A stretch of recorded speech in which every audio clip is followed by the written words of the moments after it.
Hello and welcome to another installment of the Wyfutbol podcast with me, Doku, and Michael Dryden. Yep, that's right. I'm doing an intro. It's been a very, very long time for those of you that have been waiting. But this week we're gonna go through. This week we're gonna go through England's European Championship quarter final for the first time. They haven't been there since 2012. Where the three lions lost to Italy. We're going to look at their upcoming fixture against Ukraine, both teams' tournaments so far, and we discuss England's likely lineup.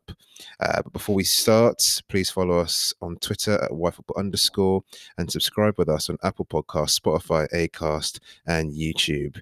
Dryden, how you doing? Also, you know what? It's actually quite hard doing the intro. I haven't done it in a long time, so I'm pretty happy I managed to get through that unscathed. Yeah, I had sensed some nervous jitters there. To be fair, it's fair practice makes perfect. To be fair, mate. But no, I'm not too bad. Still over the moon with the England game. So we're going to be talking about England and Ukraine today, and I watched the Sweden Ukraine game, and this is not a great way to introduce the pod, but I was pretty. I've got to say, I had a fair few beers after that game, and I was absolutely, I was on my way. So I can't say I'm an absolute expert on how that game of football went, but no, doing well. Just looking forward to Saturday now, and I just didn't think it was ever going to happen. So I hadn't planned ahead. I just thought, gosh, surely we're not going to beat them. So I hadn't even planned ahead to what I'm doing Saturday or what I'm doing after that for the semis or even the final. God forbid we get there. So yeah, mate, just over the moon. How are you doing? Yeah, well, your buzzword's normally Sunderland, but I think over the moon is your new buzzword now, isn't it?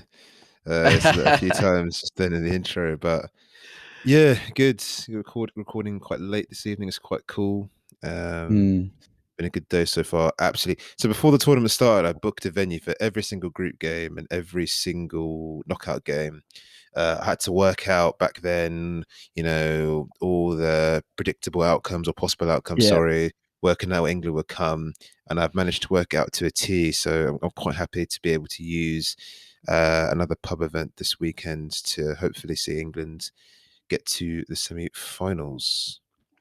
Yeah, absolutely. So let's get things rolling. So England versus Ukraine in Rome on Saturday as well. I think that's what I'm looking forward to seeing us. I know playing at Wembley gives us an advantage, but it's not the same if we're playing at Wembley every game. Because even if it was in England, okay, like we would be playing in different stadiums, which would make it interesting. But the same stadium over and over again. I'm glad we're playing in Stadio Olimpico, and that will be good to see. So to kick things off this preview, I thought we'd start with Ukraine and take us back to we did a preview episode before the tournament kicked off, and so we went through some Ukraine bits. So just to add a bit of background to Ukraine, so came into this tournament having qualified first ahead of Portugal, 3 points ahead of Portugal in their qualification group, unbeaten across the 8 games with Roman Yaremchuk with all the goals, 4 goals for Ukraine there. Andriy Shevchenko, everyone will know, 2004 Ballon d'Or winner, is their manager. Captain's Andriy Pyatov. I don't think is featured too often. I think is he been playing goal, Pyatov? I'm just gonna have to get this up because I've just realised I've said that he hasn't been playing much, but has Pyatov been playing? I don't know who their keeper's been. But I've got no, as Bushan started. So we have George Bushan, Dynamo Kiev started against Sweden. So I realised I thought I haven't seen Pyatov play, but he is their captain. But so many nations seem to have like some elder statesman as captain. So Pyatov is their captain, but hasn't really been playing too much. Born in the USSR, absolute hero. The key player, as per UEFA.com, before when we did the preview, was Ruslan Malinovsky. Didn't start the last game. Atalanta midfielder, who's said to be excellent ball distributor, good in possession. The other ones to watch that we had at that time were Yamalenko, who's been doing very well, Roman Yaremchuk, as I mentioned before, and Viktor Saiganikov as well. So their Group C, how did they perform when they got to Group C? So they finished third, just like Denmark did in their group, who are also in our path to the final. Third in their group with 2 defeats out of 3, but still going through with a pretty modest -1 goal difference. So I just find it laughable you can lose 2 games and go through. But anyway, that we won't touch on that one again. 3-2 defeat to Netherlands in the first game, 2-1 win over North Macedonia, and a 1-0 defeat against the Austrians in that final group game. Yeah, I mean, they absolutely are scraping the barrel with -1 goal difference. I watched the Sweden game, which we're going to come on to in a little bit, but I think, yeah, they have some good players. You know, we've got Zinny, people that's Zinchenko. I call him Zinny because we're on a Nice. close basis, me and him. Mm. But yeah, I quite like the look of Yaremchuk. I think he's been pretty good. Obviously Zinny and Yarmolenko scored that absolute wonderful goal against, I think it was like Holland. It was a really, really good finish. Yeah, I think it So was. I think Yeah. the Euros is quite magical where these teams, more teams can go through, and I think that makes it more exciting. But it is also a bit suspect when Portugal won it with a similar number of points as Ukraine, and Ukraine doing the same thing now, -1 goal difference with only a measly 3 points. Yeah, agreed. I mean, I don't know how you'd actually reformat the tournament because if you made it 32 teams, I mean, 32 teams in Europe, that would be a lot of teams to come from Europe. You'd end up just Mm, having like Estonia qualifying. mm, So does that make the tournament even better? I don't necessarily think so. Even the World Cup, I mean, obviously the World Cup, a lot more teams qualify, so 32 is apt, but you still get a lot of games in the World Cup in the group stages that are rubbish. Like mm. just rubbish. So yes, this is the first quarterfinal at a major tournament for Ukraine since 2006. The round of 16, as you mentioned, is the 2-1 win after extra time against Sweden. 1-1 after full time. Sweden went down to 10 men, and Artem Dovbyk scored 121st minute winner. What did you think of Marcus Danielson's sending off at Chess? Is a lot of split opinion. There's people that think it's actually just not a What? foul. There's people that think he should be banned for life. It's just the 70s and 80s hardcore Brits in inverted commas who think that he won the ball cleanly. It doesn't matter. It doesn't matter Mm. whether he challenged for the ball. It doesn't matter that he wasn't looking at the man. His foot ends so high on that player. Like it doesn't really like the people are like, oh yeah, he went for the ball. Yeah, and it's just like it doesn't matter. Like he's endangering the player. That guy's leg, he's connect his foot has basically hit the top part of his leg near his knee. That's a high challenge, red card all day. I get the bend of his leg makes it look a lot worse, but even if his leg didn't bend that way, the foot and the challenge is far too high. Straight red. See, I'm a little bit more on the fence, more because, and I get what you're saying. I hate this whole like you hear Danny Murphy in commentary saying, back in my day, this X, Y, Z. Well, it's not your day. That's not good analysis. Like if it's Yeah. 1996, then fair enough, but it's not. You got to play by the letter of the law. Marcus Danielson's, he's made contact. If you make contact with the ball, you're still just showing to an extent. Yeah, it's a red card by the letter of the law. I do think he's waiting for the ball fairly in a sense that he, he's entitled to go for the ball. He's clearly went in too rash and he stood to showing. I do kind of think a bit I say blame, but on the part of the Ukrainian players, then he was flying in, and you've got to give a little. It's almost like a little bit with that Lloris. Was it Lloris where he came in with his fist? Oh, yeah. He got a penalty he was given against. You've got to, if players are flying in, even if the one that's not the aggressor has to take some responsibility for going in at pace. Is it a red card by letter of the law? I would say yes. Do I think, as some people have been going on, as if it was a horror challenge? I don't think so, because I think he's entitled to go for the ball. He went in recklessly. It's probably quite an exhausted challenge. Like at what stage? It was the 100th minute he got sent off. Mm, One of them where he's stretching. He doesn't want to go for that ball. He's had enough. yeah. He doesn't want to play in Ukraine in the after extra time. But yeah, I think I'm a bit more on the fence. But yeah, I do think it possibly is by letter of the law a red card. Zinchenko gave Ukraine the lead, and then Forsberg, who has had an excellent tournament for Sweden, won that game. I did think Sweden were going to win it. The stats at the end of that, Ukraine actually ended with 54% possession, 15 shots against Sweden's 13. They did obviously have the superior man for the last 10 or 20 minutes. So that might skew the numbers. But I think we did all expect Sweden to go through. I mean, they topped their group. Ukraine came third. They don't have Zlatan, but players like Isaac is such an exciting talent. Players like Forsberg have been exceptional. Obviously, Seb Larson running the show, standing captain. So I think we did expect the Swedes to go through. Um, but England will be playing the Ukrainians. So moving on to England now, to a bit of Ukrainian background there. Obviously, we know what happened with England Group D. They 1-0, 0-0, and 1-0 against Croatia, Scotland, and Czech Republic. 7 points plus 2 goal difference.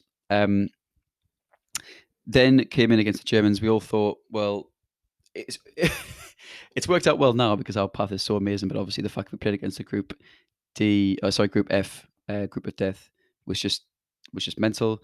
But obviously, we beat Germany 2-0 in that round of 16. Clash Sterling and Kane with the late goals.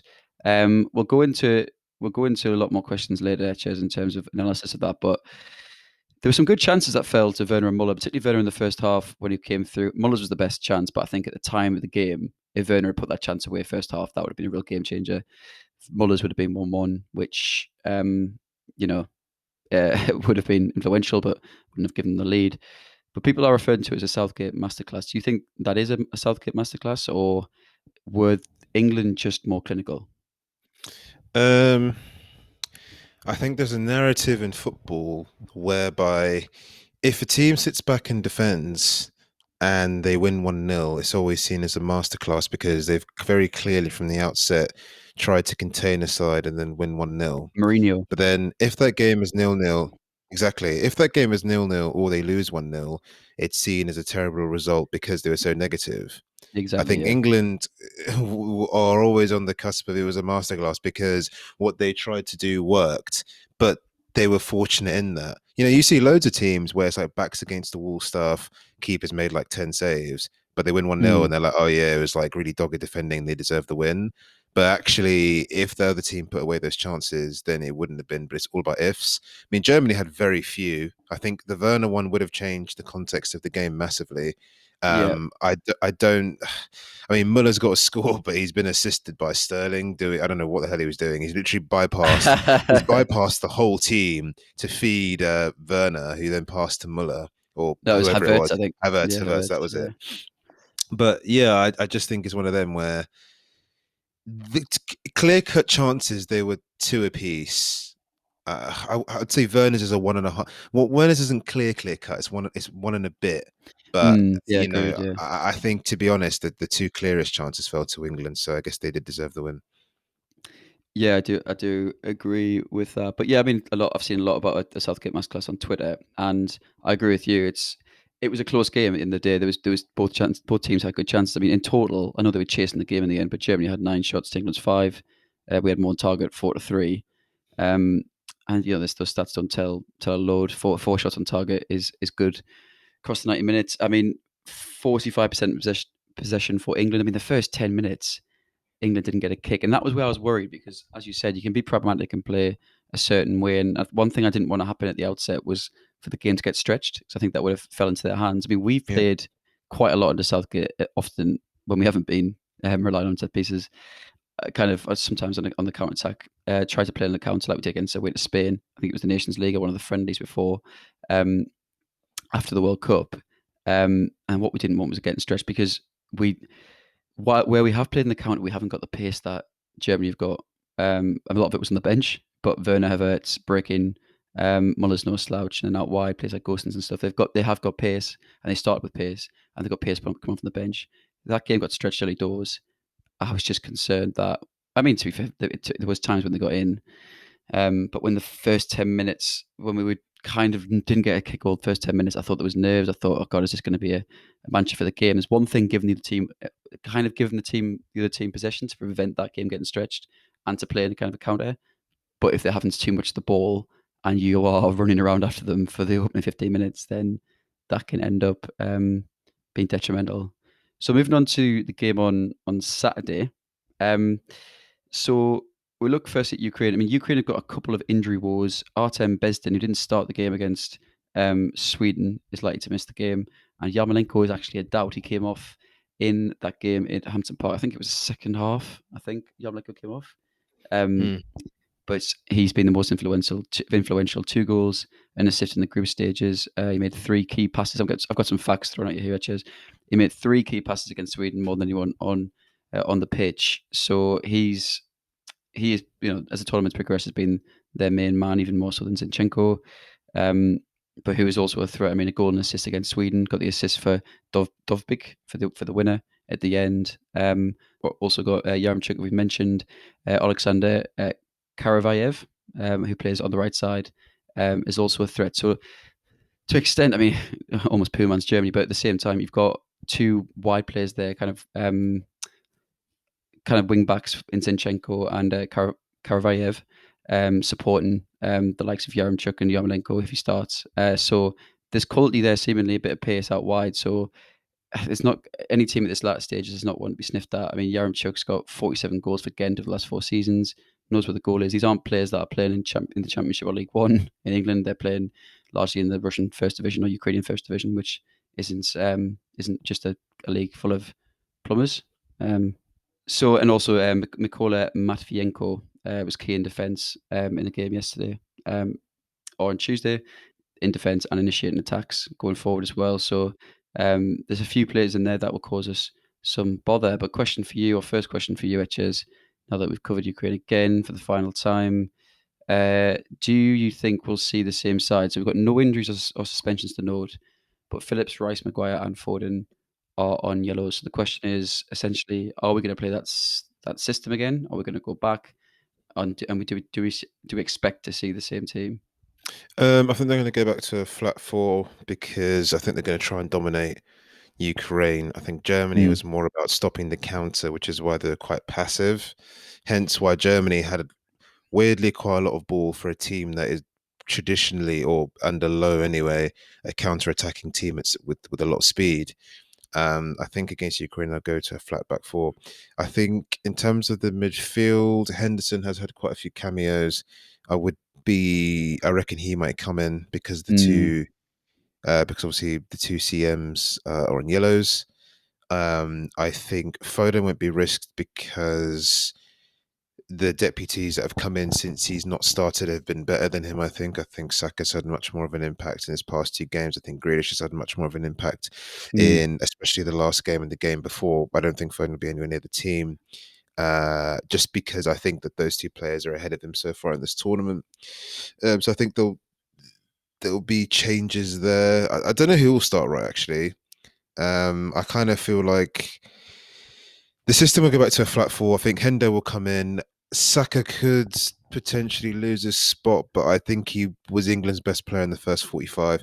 Grealish got the garnish in terms of being part of the two goals, Yeah. but I think it's quite a tough one. You'd flip a coin really because first half I think Saka was the only player I thought that had a good game, well, a very good game in an attacking sense for England. But Grealish gets two assists or gets one assist and one key pass. So I don't know. It's quite a tough one. I think Walker will go back to right back and Trippier will drop Mm. out. And then I don't know. I'm not too sure really who will take on that right wing spot. Who do you think will come in? Yeah, I mean, I would possibly like to see Saka as well because he's had such a positive impact. I mean, Foden played pretty well in the first couple of games. Grealish just came in and had an impact as well. I, there's a bit of a fanboy culture around Grealish. I mean, I like Grealish. He's the kind of flair player that has his Foden and Saka in Mount to an extent, but he's the kind of type of flair player that is often been missing from England's setups for a number of years. That's why people love them because it takes us back to times of old. People love making the old Gascoigne comparisons with the likes of him and Foden. Yeah, but it just depends on whether it's going to be a 4 or 5. Someone like whether or not it's going to be Trippier, it'll essentially be Trippier or Walker at right back. I think the rest of the team kind of picks itself. You can have Sterling, Kane start up top, then you have that right wing position.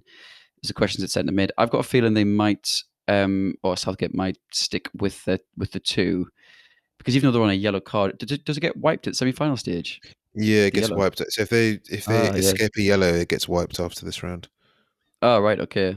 That does make a lot of sense. Yeah, I was thinking. Well, because I was thinking, well, if it doesn't, then would you rather they get yellow now, or would you rather get it in a semi? But how can you can't plan forward for games that you haven't actually made yet. So, No, no, no. and also they're not completely indispensable players. They've done really well together.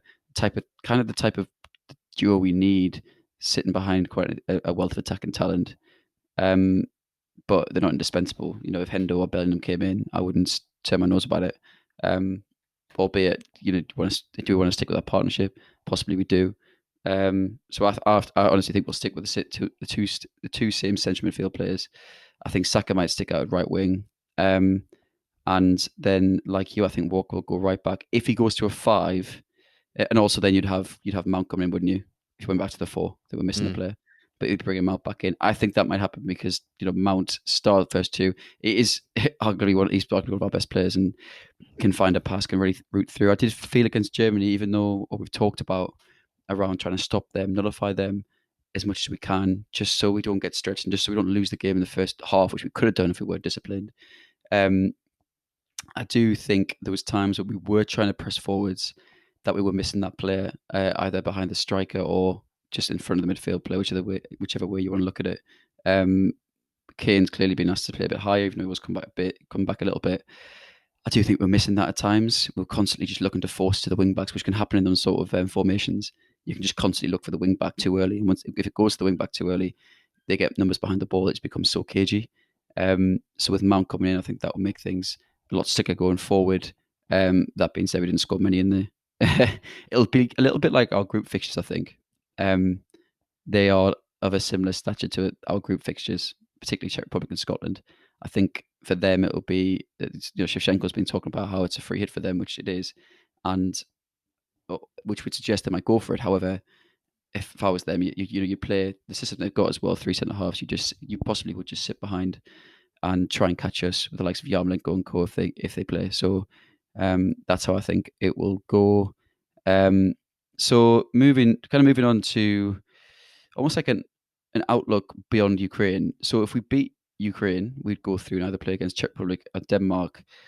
The question is not about that game, but more the teams on the other side of the tournament. Italy, Spain, Belgium are left in of the big sides, you'd say. Uh, can England overcome any of those sides? And who do you think is the strongest? I mean, I guess you're going to say, but who do you think would be the strongest and the hardest to face? I think the hardest team for England to face is probably Czech Republic. No, I think out of those sides, it's hard to say really. I think people's pre-predictions for the Euros, most of those teams are out. The way England are set up, I have a feeling they'll struggle against a possession dominant team because Germany, I see them as more of a counter-attacking unit. I don't know enough about how Croatia actually play, but are kind of past their golden era. But when Mm, I look at Italy in particular, who have really suffocated teams with the ball that they've controlled with their team, yeah. I am concerned that England would probably again try to be pragmatic and contain them. Italy, to be fair, are lacking an elite and a real elite striker. I know people will say Immobile is top tier. I'm not saying he's not, but Italy don't have an absolute star forward, which is why England could survive potentially. Mm, But I think that there's enough movement from the midfield and from the three that do play in Berardi, or Chiesa, Immobile, and Insigne to yeah. really cause England problems over 120 minutes if it goes that far. Belgium as Mm, well, because they've got exceptional players across the pitch. I have a feeling England would try and get on them more because of their defence. I would assume England would try and take the game a little bit to them a bit more for that reason. And Spain, I don't know about Spain, to be honest.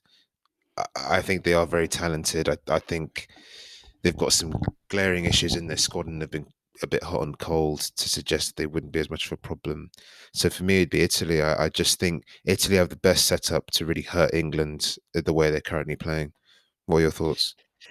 Well, I mean, with Italy, it's almost a bit like the Germany, like I said earlier, around they've got two wing backs. I mean, Spinazzola's been absolutely exceptional for them. It's such a handful. Reminds me a little bit of Cancelo, even though Cancelo hasn't been favoured by Pep, for example. So how good is he? But he reminds me of him, two-footed wing back who's just so adventurous, and it's hard to stop that. It does leave glaring holes, as you said. So hence why they might go a bit or leave players in advanced positions against Italy, so they can counter against that. And the likes of Bonucci, if Bonucci and Chiellini start, I mean, Bonucci's had a couple of errors already that have nearly led to goal in possession in this tournament.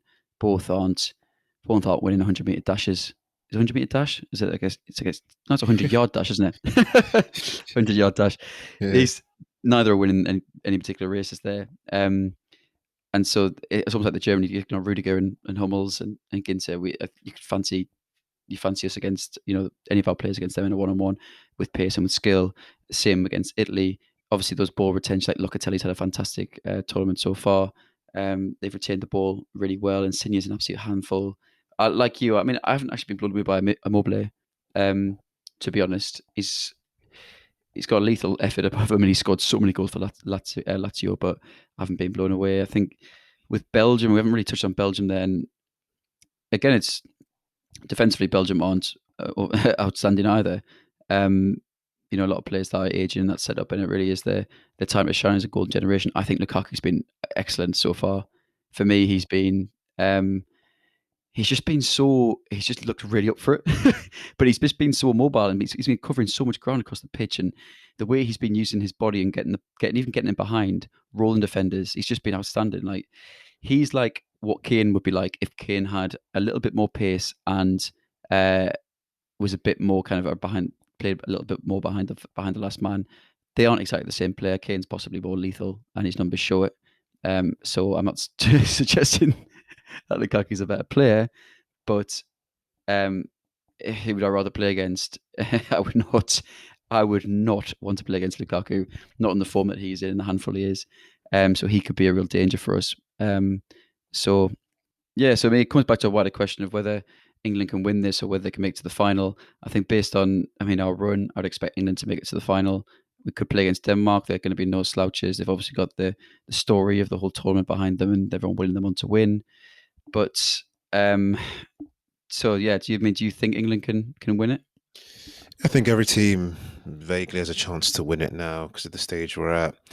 I think England are playing really pragmatic ball, kind of what was happening under managers like Capello, really, but the execution has been a lot better under Southgate.